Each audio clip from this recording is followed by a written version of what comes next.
Hello everyone, welcome back to my channel Lotus Fiction. कैसे हैं आप सब गाइस? चलिए हम लोग अपनी स्टोरी को स्टार्ट करते हैं। गाइस, मैंने इससे पहले एक और वीडियो और पार्ट अपलोड कर दिया है, पहले आप उसे देख लीजिएगा, तभी आपको आगे की स्टोरी समझ में आएगी। चलिए हम अपने आगे की स्टोरी स्टार्ट करते हैं। वैनिंग सबसे कह रही होती है कि यहाँ पर कुछ लोग पागल हो गए हैं और मुझे पागल खाने में कॉल करके यहाँ पे कुछ लोगों को बुलाना पड़ेगा ताकि उन पागल लोगों को उठवाया जा सके। वेंचिंग अपने भाई से कहती है, वेनिंग ज़रा मेरा फ़ोन तो देना। वेनिंग पूछता है क्यों सुजय? तो वेंचिंग कहती है हाँ, डॉक्टर्स को फ़ोन करके बुलाना पड़ेगा। यहाँ पर 2-3 लोग पागल हो गए हैं। एक तो ये विंग पागल है जिसे कुछ भी समझ में नहीं आ रहा है, दूसरा ये वांगजी पागल है जो कुछ भी ठीक से बोल नहीं पा रहा है।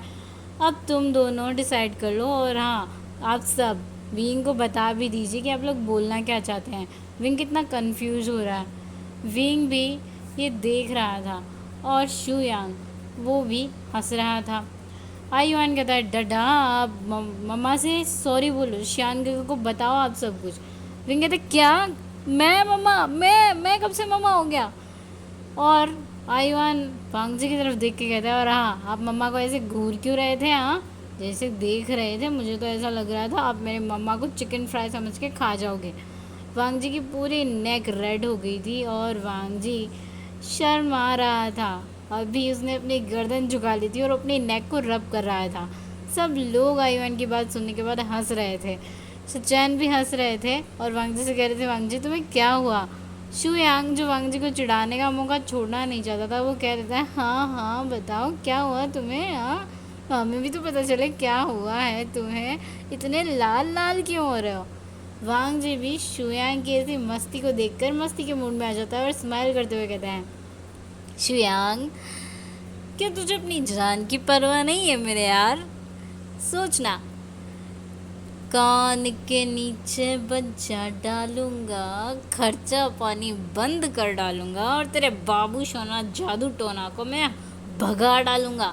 वांगजी की बातें सुनने के बाद में शुयांग का बुरा हाल हो गया था और उसने कहा था ठीक है, मैं नहीं चिढ़ा रहा तुझे, अपनी बकवास अपने पास ही रख, और मेरे बाबू सोना को हाथ भी लगाना तो बहुत मारूंगा तुझे और तेरा भांडा भी फोड़ दूंगा मैं। वांगजी और शुयांग के बीच की इशारेबाजी तो ख़त्म हो गई थी। तभी आयुआन कहता है डडा, उस तरफ नहीं मेरी तरफ देखिए, और आपने अभी तक श्यान गगा से माफ़ी नहीं मांगी है, उनसे माफ़ी मांगी है। तो वांग जी विंग के पास जाता है और अपने नीज़ को डाउन करके बैठ जाता है। विंग के हाथ को अपने हाथ में होल्ड करता है और विंग से सॉरी कहता है। विंग, मुझे माफ़ करना, तुम मेरी वजह से इस कंडीशन में हो। अगर उस वक्त मैंने तुम्हें अकेला जाने नहीं दिया होता तो आज तुम्हारे साथ ये सब नहीं होता। विंग एक छोटी सी स्माइल के साथ वांगजी से कहता है, आप ऐसा क्यों कह रहे हैं? वैसे भी गलती सिर्फ आपकी नहीं है, गलती तो हम दोनों की है, तो फिर सॉरी आप अकेले क्यों हैं? वांग जी विंग के हाथ पर किस करते हुए कहता है, हाँ, हो सके तो प्लीज़ तो मुझे माफ़ कर देना। विंग एक प्यारी सी स्माइल देता है और वांग जी से कहता है, क्या मैं आपसे कुछ पूछूं? तो वांग जी कहता है हाँ। विंग कहता है क्या ये बेबी सच में हम दोनों का है? तो वांग जी विंग से कहता है, क्या तुम मुझसे पहले किसी और के साथ में? वांग जी थोड़ा सा हेजिटेट कर रहा था और उसकी वॉइस थोड़ी सी धीमी थी, पर विंग ने ये क्लियरली सुन लिया था। तो विंग थोड़ा सा गुस्से में चिढ़ते हुए कहता है, छी, क्या बकवास कर रहे हैं आप गगा? मैं किसी और के साथ क्यों होऊंगा? मैं बस आपके साथ हुआ था। विंग थोड़ा सा ब्लश करता है और उसने अपने फेस को अपनी दोनों हथेलियों के बीच छुपा लिया था। विंग भूल गया था इस वक्त कि उसके साथ पूरी फैमिली भी खड़ी है। सब लोग विंग की बातें सुनकर और उसका रिएक्शन देखकर स्माइल कर रहे थे। सब लोग हंस रहे थे और जब विंग को फील होता है कुछ लोग उसे घूर रहे हैं तो विंग अपनी नज़रें अपनी हथेलियों से निकाल कर देखता है तो ये घूरने वाले लोग वेंचिंग, शुयांग और नियो हॉयसांग थे। शुयांग तो हंस रहा था, चिढ़ाने वाले लुक से विंग को देख रहा था, और हॉयसांग उसका मुंह अभी खुला का खुला था। वेंचिंग तो पहले से ही मस्ती के मूड में थी। अभी वांग जी विंग से बातें कर रहा था। विंग ने शर्म से अपना चेहरा नीचे झुका लिया था। वांग जी विंग की चिन को पकड़कर उसके फेस को ऊपर करता है और उसके फोरहेड पर एक छोटा सा किस करते हुए कहता है, ऐसे मत रहो विंग। विंग जो शर्मा गया था उसने अपना फेस छुपा लिया था। वांग जी के चेस्ट में पूरी तरह से गड़ा दिया था और वांग जी उसे अपने आर्म्स में लेकर बैठा हुआ था, स्माइल कर रहा था। वांग जी विंग से कहता है आयुआन भी हमारा ही बच्चा है। तो विंग कहता है क्या, फिर इसकी मम्मा कहाँ है? विंग को एक बार फिर से मुंह उतर गया था। उस विंग पूछता है आपकी वाइफ वो कहाँ है फिर? तो वांग जी कहता है कौन वाइफ, किसकी मम्मा, क्या बात कर रही हो तुम विंग? मैंने तो अभी तक शादी भी नहीं की, मेरे तो कोई गर्लफ्रेंड भी नहीं है, मैं तो अभी तक सिंगल ही बंदा हूँ। ये सब वांग जी एक ब्रीथ के अंदर बोल देता है। फिर विंग पूछता है तो फिर आयुआन ये कैसे आया? तभी आयुआन आगे आते हुए कहता है मम्मा मैं डैड का अडॉप्टिव सन हूँ। जैसे ही आयुआन अडॉप्टिव वर्ड बोलता है, वांग जी कहता है शिजुई तुम्हें? बीच में ही बात काटते हुए आयुआन कह देता है हाँ डाडा मुझे पता है। इतने में तो विंग शॉक्ड हो गया था और विंग कहता है मम्मा, तुम मुझे मम्मा क्यों बुला रहे हो? और ये क्या मम्मा मम्मा लगा रखा है? मैं कोई मम्मा नहीं हूँ, मैं मेल हूँ, मैं भी मेल हूँ, मैं मम्मा कैसे हो सकता हूँ? तो आयुआन अपनी मम्मा से कहता है मम्मा क्योंकि आपके अंदर बेबी है पहले से ही, तो आप मम्मा ही हो ना, और आप मेरे डाडा से शादी करोगे तो फिर आप मेरी मम्मा होंगे। आयुआन की बात सुनकर वांग जी स्माइल करता है और आयुआन अपने डाडा की तरफ देखते हुए कहता है डाडा आपको क्या लगता है कि मुझे कुछ याद नहीं है? आपको याद है आपने मुझे कब अडॉप्ट किया था? जब मैं 7 साल का था। और क्या 7 साल के बच्चे को इतना भी याद नहीं रहता? हाँ, अगर नॉर्मल बच्चे होते तो शायद उन्हें याद नहीं रहता, पर आपको पता है मेरा आईक्यू लेवल बाकी के बच्चों से अलग है और मुझे अच्छे से याद भी है आपने मुझे कब कैसे अडॉप्ट किया था। यहाँ से एक वांग छोटा जी सा फ्लैशबैक स्टार्ट होता है। वांग जी एक बार वैन रोहान के क्लब में कुछ लोगों को बचाने गया था। वहाँ पर वैन रोहान कुछ लड़कियों को इनलीगल तरीके से बेच रहा था, उन्हें अदर कंट्रीज़ में सेल करने के लिए भेज रहा था। कुछ लड़कियाँ कम पड़ गई थी तो उसने अपने आदमियों से आसपास की लड़कियों को उठाने के लिए बोल दिया था। आयुआन की मम्मा काफ़ी यंग और प्रिटी थी। वो आयुआन के साथ ही एक फूड स्टॉल पर वर्क कर रही थी। काफ़ी लेट नाइट हो गई थी और आयुआन को वो खाना खिला रही थी। तभी कुछ लोग आयुआन की मम्मा को उठाकर ले जाने लगते हैं और आयुआन उनके पीछे पीछे चिल्लाते हुए आता है मेरी मम्मा को छोड़ो, मेरी मम्मा को छोड़ो। लेकिन कोई भी आयुआन की मम्मा को छोड़ नहीं रहा था। ये बातें शुयांग ने सुन ली थी और शुयांग ने जाकर सबको बोल दिया था कि यहाँ आसपास में कुछ और भी चल रहा है गाइस। तो वांग जी कहता है अलर्ट हो जाओ और चारों तरफ फैल जाओ। तभी वांग जी को पता चलता है वैन रोहान कुछ लड़कियों को ज़बरदस्ती उठवाकर उन्हें सेल कर रहा है और आयुआन की ऐसी कंडीशन और रोते हुए आयुआन को देखकर वांग जी समझ जाता है इतना क्यूट प्यारा सा बेबी है और रो रहा है अपनी मम्मा के लिए। वांग जी वहाँ पर उन सब लड़कियों को बचाता है जिन्हें वैन रोहान ज़बरदस्ती सेल करने वाला था, जिनकी स्मगलिंग की जाने वाली थी, अदर कंट्रीज़ में उन्हें भेजा जाने वाला था गलत काम करने के लिए। आयुआन को लेकर जब वांग जी वहाँ से निकल रहा था तो वैन रोहान ने उस पर बुलेट फायर कर दी थी और आयुआन और वांग जी को बचाने के लिए आयुआन की मदर बीच में आ गई थी और उनकी सर में जाकर बुलेट लगी थी। इस वजह से एन वक्त पर उसी जगह आयुआन की मदर की डेथ हो गई थी और आयुआन अपनी मम्मा को पकड़कर रो रहा था मम्मा उठो मुझे भूख लगी है। वांग जी जब ये सब देखता है उसे बहुत बुरा लगता है। वांग जी कोल्ड हार्टेड था, वो एक माफिया था मगर उसके पास इमोशंस थे। वो कभी कभी अपने इमोशंस को अपने सामने सबके सामने ले आता था। जब वो खुश होता उदास होता वो कभी कभी जताता था और वांग जी आयुआन को जब ऐसे देखता है उसे आयुआन बहुत ज़्यादा प्यारा लगता है और आयुआन को वांग जी अपने साथ ले आता है। वांग जी बिल्कुल भी नहीं चाहता था कि आयुआन को किसी चीज़ की कमी हो क्योंकि उसकी मदर ने वांग जी की जान बचाई थी और वांग जी आयुआन को अपने बेटे की तरह अपने साथ लेकर आया था। उसने आयुआन की सारी जिम्मेदारियां ले ली थी। उसने कभी भी आयुआन को लैन मेंशन में ऐसा महसूस नहीं होने दिया कि वो अडॉप्टेड है। पूरी लैन फैमिली ने भी आयुआन को बहुत प्यार दिया, इनफैक्ट कभी उसके सामने जिक्र तक नहीं किया। वांग जी जब आयुआन के मुंह से ये सब सुन रहा था वो शॉक्ड हो गया था और उसका मुंह खुला हुआ था। विंग का मुंह भी खुला हुआ था और बाकी सब लोग शॉक थे। उन्होंने तो कभी आयुआन से जिक्र किया ही नहीं। लैन कुरैन कहते हैं तुम्हें सब कुछ याद था युआन? तो युआन कहता है हाँ ग्रैंडपा मुझे सब याद था। आपको क्या लगता है मैं उस वक्त 7 साल का था और मेरे लिए इतनी बड़ी बात को भुलाना आसान नहीं था। मैंने अपनी मदर को अपने हाथ सामने मरते देखा था, बट आप लोगों के प्यार ने मुझे उस उस चीज़ को भुला दिया। अब सब लोगों ने मुझे इतना प्यार दिया कि मैं कभी भी उस चीज़ की कमी को महसूस नहीं कर पाया कि मैं अडॉप्टेड हूँ, और मैं भी आप सबसे बहुत प्यार करता हूँ। आयुआन सबके साथ अच्छे से रहता था। जिंगी उसे बहुत प्यारा लगता था। वो अपने भाई बहनों का ध्यान रखता था और वो बहुत अच्छे से काम भी करता था। इसीलिए बांग जी आयुआन से बहुत ज़्यादा प्यार करता था। ये एक यही वजह भी थी जिस वजह से वांग जी आयुआन की हर बात मानता था। और आयुआन लैनकुरन का तो बहुत ज़्यादा लाडला था, उसे कोई कुछ कह के तो देखे।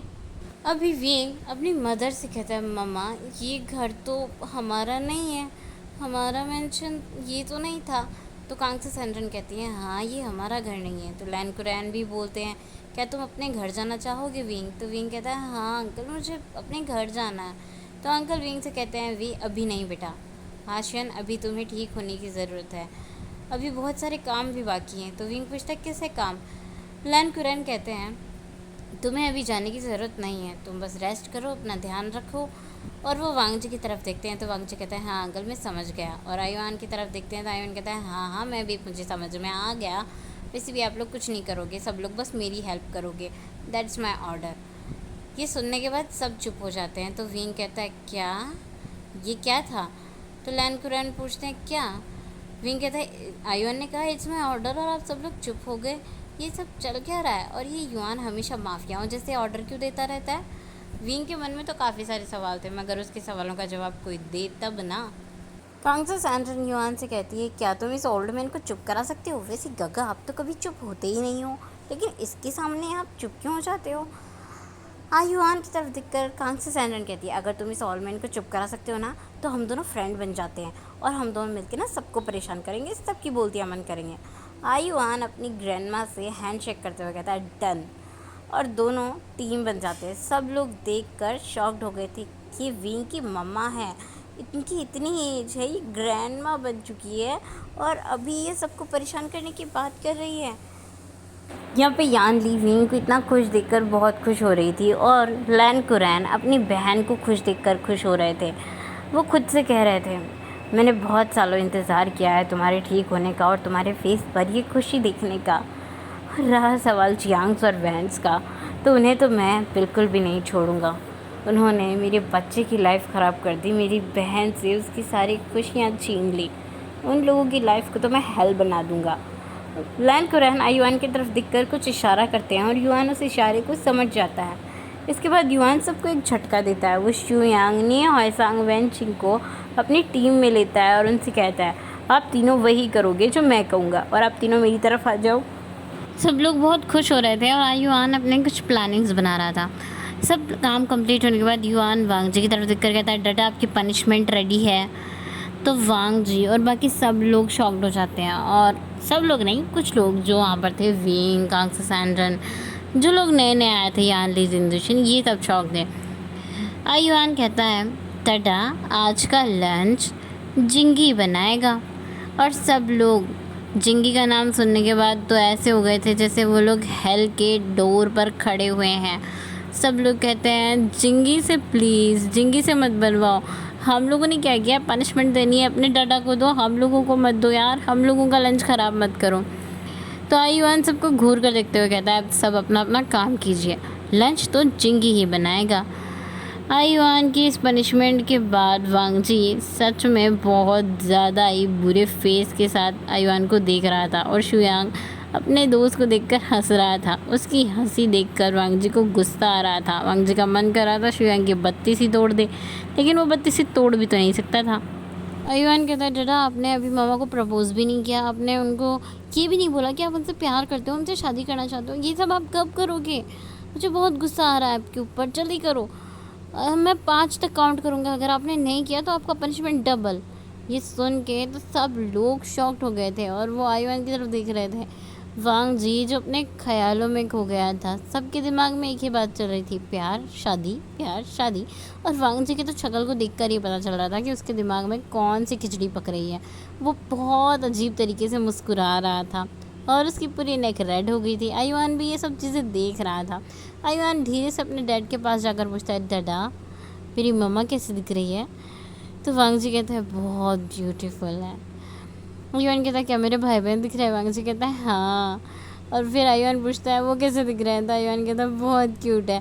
इसके बाद तो आयुआन का पारा चढ़ जाता है और वो अपने डैड को हिलाते हुए कहता है डैड आओ, अब अपने सपनों से बाहर आओ और मम्मा को पहले प्रपोज करो, उनको आई लव यू बोलो और उसके बाद शादी की तैयारी करो। ये सुन के तो वांग जी अपने सपनों से बाहर आ जाता है और विंग और वांग जी दोनों बहुत बुरी तरह से शर्मा जाते हैं क्योंकि सब लोगों ने देख रहे थे और आयुआन इतना पिद्दी सा होने के बाद भी उन दोनों की बैंड बजा रहा है, बार बार उन्हें सबके सामने शर्मिंदा कर रहा है। वांग जी की हालत देखकर शुयांग तो बड़े मज़े ले रहा था। शुयांग मन ही मन कह रहा था भाई तेरा कर्मा ही तुझे मिला है। तेरे बच्चे ने तेरा बैंड बाजा बारात बजा के रखा हुआ है और तेरी बारात तो ये निकाल के रहेगा। शुयांग ये सब मन में सोच रहा था और हंस रहा था। उसकी हिम्मत नहीं थी वांग जी के सामने वो मुंह खोले। अगर वो मुंह खोलता तो वांग जी उसकी आंखें निकाल लेता और फिर वो गंवारा ही रह जाता क्योंकि उसकी शादी भी तो होनी बाकी है शाओ शिंग-चैन से। इधर आयुआन की बातें सुनकर सब लोग बहुत खुश हो रहे थे पर आयुआन की नज़रें अभी विंग के ऊपर टिक गई थी। विंग को स्माइल करता हुआ देखकर आयुआन बहुत खुश हो रहा था और वो आयुआन जिंगी की तरफ देखकर कहता है जिंगी जाओ जाकर लंच बनाने की प्रिपरेशन करो। शुयांग होश में आते हुए कहता है ए आयुआन यार तुम्हें पनिशमेंट देनी है अपने डडा को दो, हम लोगों को मत दो। हमने क्या किया है? जिंगी से खाना मत बनवाओ यार, हम लोगों को मत खाने दो प्लीज़। तो आयुआन कहता है खाना तो जिंगी ही बनाएगा और खाएंगे सब। आयुआन की बातें सुनने के बाद शुयांग कहता पर हमने तो तुम्हारी मॉम के साथ कुछ भी गलत नहीं किया, तुम्हारी मम्मा के साथ हम लोगों ने तो 1% भी गलत नहीं किया, हमें क्यों पनिशमेंट दे रहे हो? विंग ये सुनकर बहुत गुस्से में आ जाता है और विंग चिल्लाता है शट अप शुयांग के बच्चे, तुम मुझे मामा बुलाना बंद करो। मैं किसी का मामा नहीं हूँ, ना तुम्हारा ना इसका ना उसका, सबके सबने मुझे मामा बना के रखा हुआ है। ये सुनने के बाद तो सब लोग हंस रहे थे। युआन विंग की तरफ देखकर कहता है मामा शांत हो जाइए, इतना चिल्लाइए मत, मेरे भाई या बहन को हर्ट हो जाएगा। तो विंग शांत हो जाता है और वो चुप करके बैठ जाता है और वो कहता है नहीं मैं अपने बेबी को हर्ट नहीं करूँगा। तो युआन कहता है फिर आपने ऐसा कदम क्यों उठाया था? आपने वो कदम क्यों उठाया? आपने क्यों जंप किया वहाँ से? तो इस बात पर विंग शांत हो जाता है और वो अपना सर नीचे झुका लेता है। विंग की आंखों में आंसू आ गए थे। विंग सबकी तरफ देखकर कहता है मैं क्या करता उस वक्त, मुझे पता नहीं था ये बेबी किसका है। मुझे ये भी नहीं पता था कि मैं एक मेन होकर प्रेग्नेंट हो गया हूँ तो लोग मुझे एक्सेप्ट करेंगे भी या नहीं, मुझे किस नज़र से देखेंगे, और जब ये बेबी बड़ा होगा तो मैं इसे क्या कहूँगा कि इसके डडा कौन है। आयुआन विंग के पास चला जाता है, उसके हाथ को अपने हाथ में होल्ड करता है और कहता है मैं समझता हूँ मामा, आपके साथ बहुत कुछ हुआ लेकिन आपको ऐसा कदम नहीं उठाना चाहिए था। आप इन अंकल को तो जानते हो, नेहा ऐसा अंकल आपकी फ्रेंड है और ये इन्हें तो आप अपना शिज्जे कहते हो और ये भी तो आपके शिज्जे के हस्बैंड है, आप इनके पास जा सकते थे ना, आपने ऐसा कदम नहीं उठाना चाहिए था। आपको पता है मेरा एक गार्ड हमेशा आपके साथ रहता था। तो विंग कहता है क्या सच में तुम्हारा बॉडीगार्ड मेरे साथ रहता था?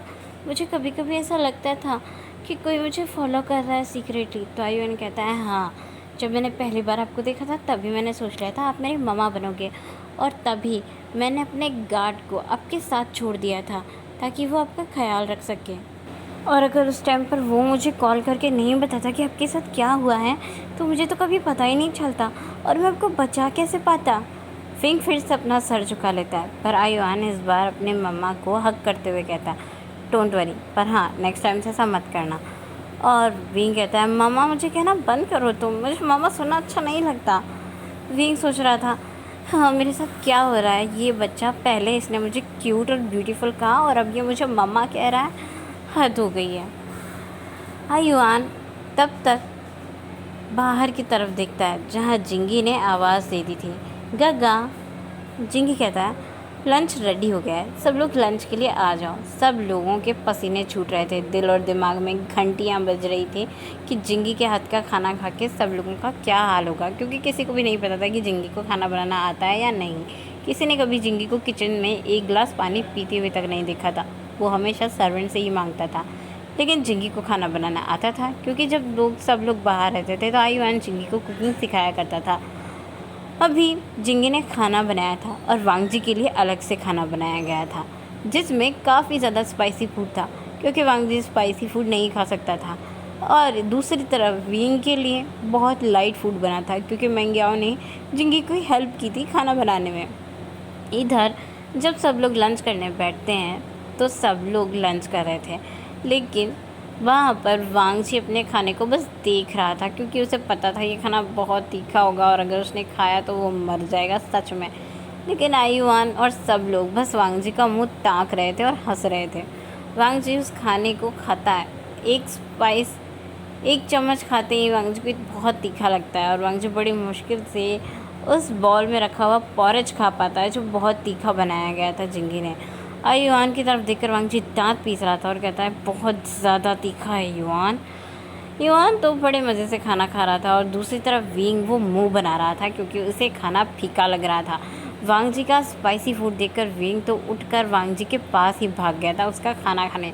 मगर मैंग्याओ ने उसे कान पकड़कर बिठाते हुए कहा था, अभी तुम स्पाइसी फूड नहीं खा सकते जब तक बेबी नहीं आता। और हाँ, ये तुम्हारे ज़ख्म अभी तक ठीक नहीं हुए हैं, इसलिए तुम खाना नहीं खा सकते हो स्पाइसी, तुम्हें यही खाना होगा। विंग मुंह बनाता है और विंग मैंग्याओ से पूछता है, तो फिर मुझे कब स्पाइसी फूड मिलेगा खाने को? तो मैंग्याओ कहता है, अभी 1 महीने तो बिल्कुल भी नहीं मिलेगा। विंग का मुंह छोटा सा हो गया था और वांगजी की आंखें लाल हो गई थी, उसे बहुत खांसी आ रही थी। हे गाइस, आज के लिए बस इतना ही। हम मिलेंगे नेक्स्ट पार्ट में। तब तक के लिए आपको वीडियो कैसा लगा प्लीज़ कमेंट करके ज़रूर बताना। Thank you for watching. Bye bye.